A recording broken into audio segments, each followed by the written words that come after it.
J'aime le catch, c'est quelque chose que je regarde depuis plus de 15 ans, et évidemment, comme la majorité des enfants qui le découvrent, je croyais que tout était vrai. Spoiler, c'est pour de faux. Mais pas totalement. Le catch, c'est une discipline qui n'a cessé de gagner en popularité ces dernières années, internet aidant énormément à cela grâce à YouTube et évidemment les mèmes. Je veux dire, qui ici ne connaît pas And his name is John C.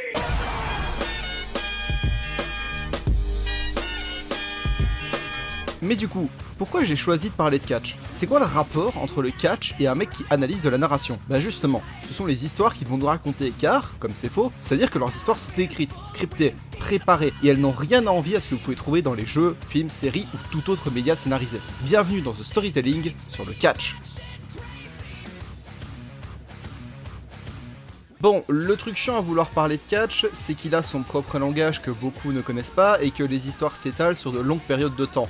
Donc je vais faire de mon mieux pour tout vous expliquer en essayant de ne pas vous perdre, et je m'excuse par avance si jamais je venais à manquer de clarté à certains moments. Déjà, le catch, c'est quoi? C'est un sport fictif où des hommes et des femmes se confrontent en faisant un mélange de lutte et de performance théâtrale dans des combats dont l'issue est prédéterminée par des scénaristes. Le tout demande donc des compétences physiques et des compétences d'acteur, car il faut réussir à véhiculer des émotions pendant ce combat. Sauf que si ce n'était que ça, il n'y aurait pas forcément d'intérêt, et c'est là qu'interviennent les storylines. Une storyline, c'est basiquement une histoire dont les catcheurs sont les différents personnages, avec une raison pour eux de se mettre sur la gueule. Ça peut partir de choses basiques, comme deux catcheurs ont une divergence d'opinion qui s'envenime et vont régler ça sur le ring, à des choses beaucoup plus complexes et intéressantes, permettant de créer des histoires incroyables, mais surtout, ces storylines peuvent être inspirées du monde réel ou utiliser des éléments de la vraie vie et les incorporer à celle-ci, brouillant ainsi la frontière entre fiction et réalité. Tout ça est géré par des compagnies de catch, et je ne vais pas m'amuser à vous les citer vu le nombre qu'il y en a, retenez simplement que ce sont elles qui organisent un show de catch durant lesquels les différentes storylines vont débuter, évoluer, potentiellement se croiser entre elles ou se conclure. Pour la vidéo d'aujourd'hui, on va se concentrer principalement sur la WWE, ou World Wrestling Entertainment par simplicité, mais il y en a beaucoup d'autres dans le monde. Un point très important à garder en tête, c'est que les catcheurs ne sont pas eux quand ils apparaissent à l'écran, ils jouent un personnage, et tous ceux qui existent dans le même univers peuvent être très différents rien que sur leur degré de subtilité. Prenons le personnage de l'Undertaker. Apparu pour la première fois en 1990, il était vendu comme un mort-vivant tout droit venu de la vallée de la mort, concept qui semble ridicule aujourd'hui, mais la prestation de Mark Calaway, la personne qui joue ce rôle, a convaincu le public qui acceptait l'existence et la vraisemblance du personnage de mort-vivant qu'est l'Undertaker grâce à quelque chose que vous devez probablement connaître, la suspension consentie de l'incrédulité, ou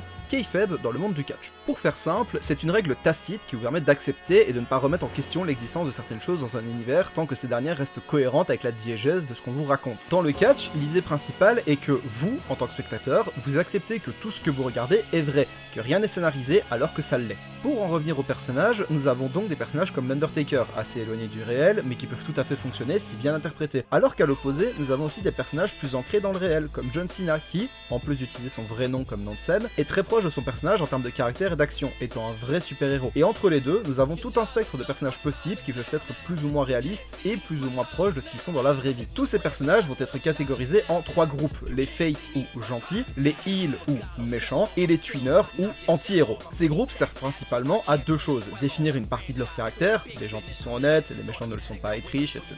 Et le ressenti que doit avoir le public vis-à-vis d'eux. J'en ai parlé dans le storytelling sur Ocean Eleven, aimer le gentil, détester le méchant, tout ça. La particularité de tout cela, ce sont les frontières entre les différents groupes, et le fait qu'un personnage peut passer de l'un à l'autre selon comment il évolue dans son histoire. On appelle ça un turn, et pour en parler, nous allons nous intéresser à quelques personnages que je trouve très intéressants dans l'évolution qu'ils ont eu. Je vais donc devoir donner énormément de détails afin que vous ayez le plus de contexte possible, et encore une fois, je vais faire de mon mieux pour que ça soit le plus clair possible. En 2014, le catcheur américain Daniel Bryan devient champion du monde de la WWE, le titre le plus convoité de la compagnie, un peu comme un champion du monde à l'UFC par exemple, après s'être battu pendant des mois contre tous ceux qui le croyaient incapable de tenir ce rôle, sauf qu'une blessure fait qu'il doit abandonner son titre. Un an plus tard, la même chose arrive à nouveau, devant abandonner une nouvelle fois un titre de champion, et en 2016, il finit par annoncer sa retraite. Je me permets une petite parenthèse ici, les retraites sur blessure sont majoritairement dues à des vraies blessures, pas des astuces de scénario, car même si l'issue du combat est déterminée à l'avance, chaque action, chaque mouvement, chaque prise est vraiment réalisée, et donc la douleur, elle, est bien réelle. Je vous montre quelques extraits pour que vous réalisez bien que tout ce qu'ils font est vrai,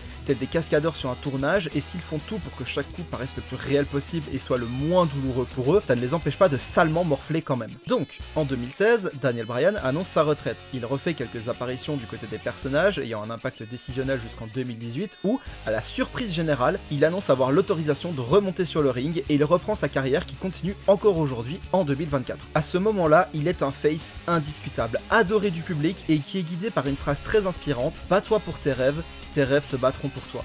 Sauf que l'inspiration peut devenir une obsession et changer une qualité en défaut. En fin 2018, il affronte l'actuel champion de la WWE contre lequel il triche pour le battre et gagner le titre avant d'expliquer son geste. Pendant ces 3 ans de convalescence, il a fait tout ce qu'il pouvait pour revenir sur le ring et redevenir champion. Les rêves qu'il a gardés près de lui pendant tout ce temps, ceux pour lesquels il s'est battu. Quand il a vu l'ouverture pour récupérer ce titre et accomplir ce rêve, il s'est jeté dedans car la seule chose qui comptait, c'était ses rêves. On retrouve ici une histoire très intéressante d'un underdog ayant vaincu tous les obstacles à la régulière pour atteindre le sommet dont il a été privé pendant 3 ans avant de finalement avoir une chance d'y retourner, chance qu'il a refusé de laisser passer au point de ne plus respecter les règles pour réussir. Et toute cette évolution de personnage amène à une question: jusqu'où seriez-vous prêt à aller si c'était pour accomplir votre rêve?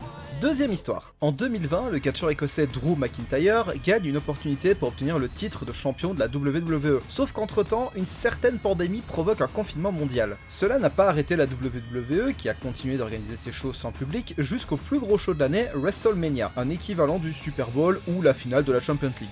Durant ce show, notre écossais va remporter le titre dans une salle vide et cela servira de carburant pour les années suivantes. À plusieurs reprises, il aura des opportunités pour gagner un nouveau titre de champion du monde, mais il ne gagnera jamais, faisant grandir une frustration immense chez lui de ne pas pouvoir gagner devant un public, frustration à laquelle viendra s'ajouter le retour dans la compagnie de CM Punk, quelqu'un qu'il n'apprécie pas du tout et avec lequel il va avoir des échanges incendiaires pendant des semaines, voire des mois. En 2024, à nouveau pendant WrestleMania, il remporte finalement le titre qu'il convoitait devant un public, mais sa haine envers CM Punk sera telle qu'il viendra se pavaner devant lui après sa victoire, pour finalement se faire attaquer par ce dernier, créant une occasion où il se fera prendre son titre, détruisant ainsi son moment de gloire qui n'aura duré que quelques minutes. Cela sera le déclencheur d'une rivalité qui va durer des mois entre les deux hommes, rivalité qui dure encore au moment où j'enregistre, et où ils se rendent coup pour coup et s'attaquent même sur des niveaux personnels. Ici, on retrouve une histoire basée sur la volonté de vivre un moment unique, volonté qui se fait dévorer par la haine que notre protagoniste écossais porte à un homme au point de tout faire pour le détruire, quitte à se détruire lui-même, une histoire sur l'autodestruction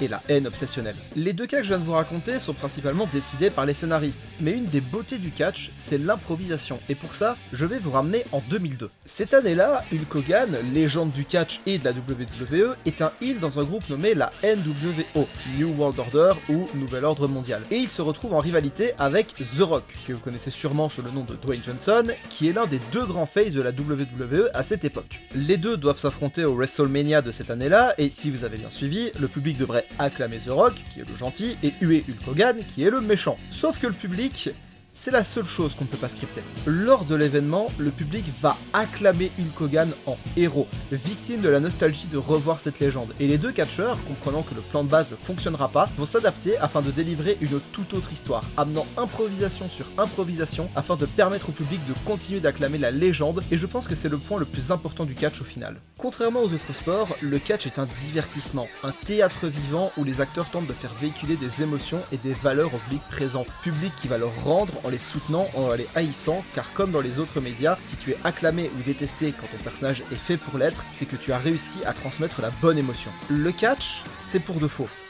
mais tout ce qu'il vous fait ressentir, c'est bien réel.